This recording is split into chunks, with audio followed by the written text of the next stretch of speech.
How are small business owners feeling after one of the toughest years in memory? Capital One wanted to find out, so they conducted a survey.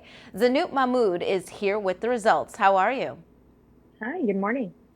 I'm happy to have you here. Thank you for joining us. So tell us right away, what were the key takeaways from this survey, and what does it tell us about how small businesses and business owners rather are feeling at this moment? Yes, so the biggest takeaway is that small business owners are very optimistic about the future. Nearly three-quarters of our respondents said that their business's financial positions are either the same or better than pre-pandemic levels. Nearly 70% of respondents also told us that they expect their sales to increase over the next 6 months, and many of them are also actively investing in growing their businesses in that same time frame. That's such an incredible sentiment coming out of a very difficult year and a half. And as positive as that is, there are some concerns that are top of mind for small business owners. So that's good news. What are businesses worried about right now then? Yes, so one of the biggest concerns is inflation. Small business owners really don't know how that will impact consumer demand for their goods and services, or how that'll impact their cost of goods. The second is hiring. Nearly a third of our respondents said that they haven't been able to hire the people that they've wanted to hire over the past 3 months, which could really impact their sales projections. And lastly, supply chain impacts are huge. Everything from sourcing raw materials and goods down to shipping to customers and the delays that come with that. A lot of small business owners have really struggled to get back to pre-pandemic operational levels.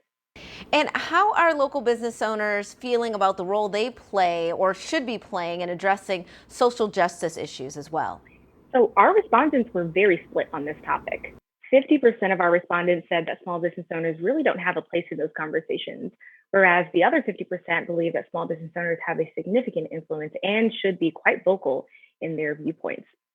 Of the small business owners who decided to speak out publicly last year, an overwhelming majority of them said that they saw quite positive impacts to their businesses and feedback from their customers and their local communities.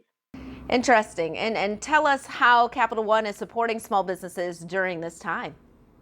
Yes. So we at Capital One are very passionate about supporting small businesses. We know that they are the cornerstone of our national economy, our local economies, and really our local communities. So we're doing a number of things to support.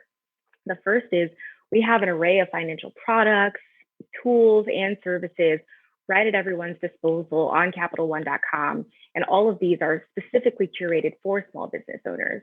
The second is that also on CapitalOne.com, we have an array of educational resources, videos, and articles that are really meant to help small business owners pivot from the survival mode that they've been in over the last year and a half to hopefully thriving very soon.